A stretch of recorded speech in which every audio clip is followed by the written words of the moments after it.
All right, welcome back to Coach Convo. We are here today with Coach Cantrell Tyson from the great state of Alabama, and he's got a interesting story and message for aspiring head coaches out there. Coach, why don't you start off? Just give us a little bit about your background. Like you said, I'm from Alabama, Opp, Alabama. Not many people know where Opp, Alabama is, and it's definitely like the song. If you're down with OPP, that's definitely how it's spelled and everything. That's where I was raised, born and raised, and I graduated from Opp. Went and played 2 years for college football at Faulkner University in Montgomery, Alabama. Got into coaching in 2015, and that's what I've been doing ever since. And here I am now.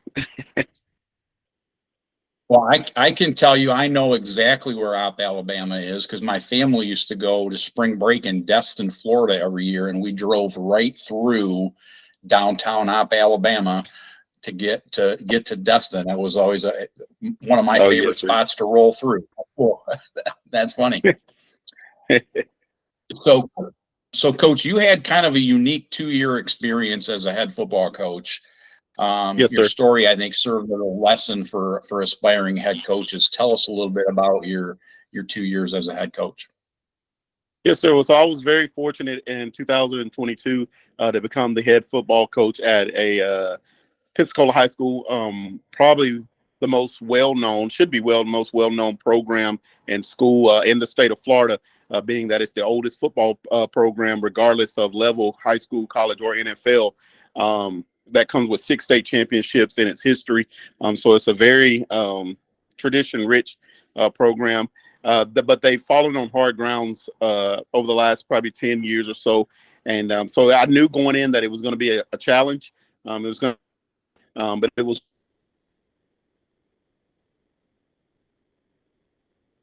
one that I felt like, I was ready for.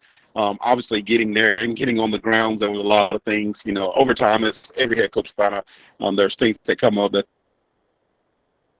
so like just teaching the kids, a new way of doing things and trying to instill ways of winning in other areas, that probably didn't occur on the field, but, making sure that they were, winning in places, other places, and just getting better, just trying to, change a culture and whatnot.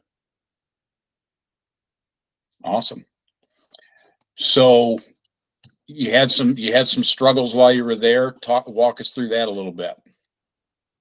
Yeah, like we said, there were struggles as far as on field. Obviously, with the record, the first year we went 1-9, and it was and obviously nobody wants to go 1-9. But again, I feel like without a shadow of a doubt, we gave some kids some hope and some belief in themselves. We had some very talented kids. And like I said, we were more so ready to change. And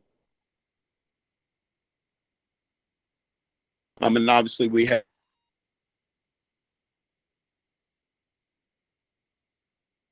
I had, some medical issues that had a bunch of kids because they finished the season. I mean, you were looking at your coach has a stroke, he has a heart procedure done, he also has a brain procedure done, and on Friday night you're asked to get out and play a football game.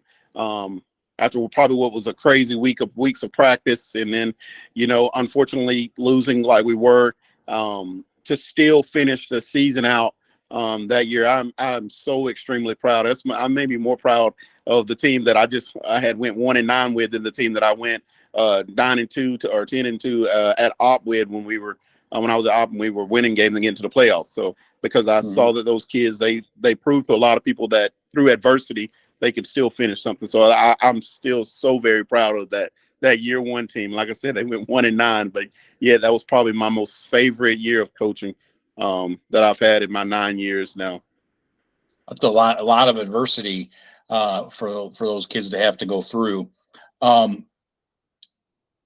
What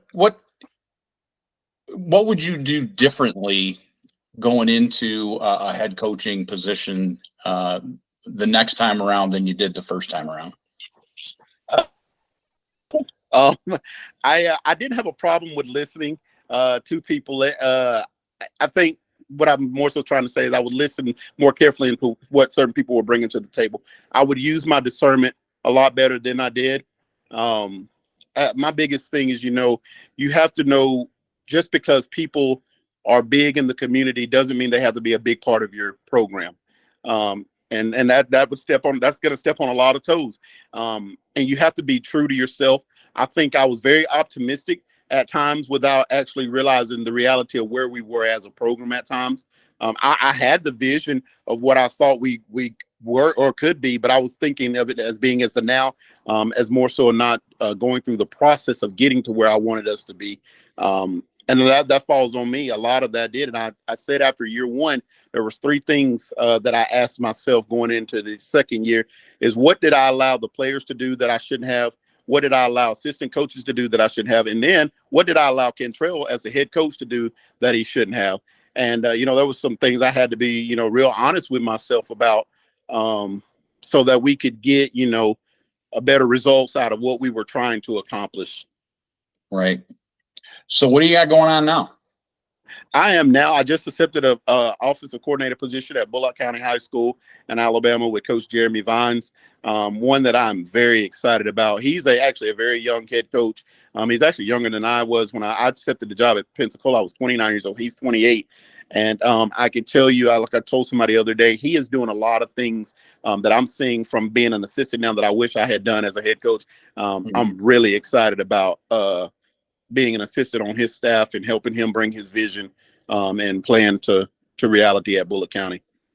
Well, it sounds like he's got a good guy working with him on his staff that can bring some kind of real world experience and kind of help him through that process. I know what you guys are going through. I was 28 when I became a head coach for the first time many years ago, 32 years ago.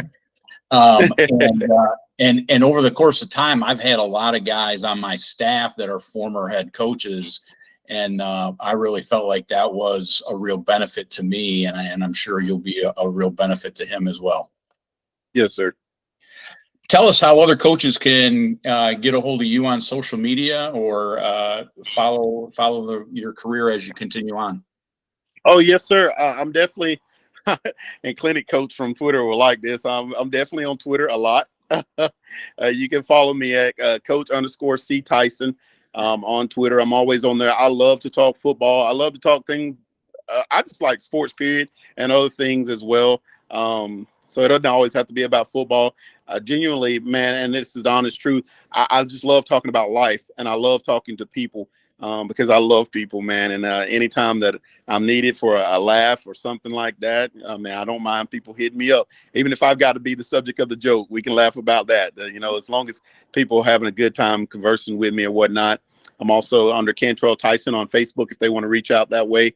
And that's pretty much it.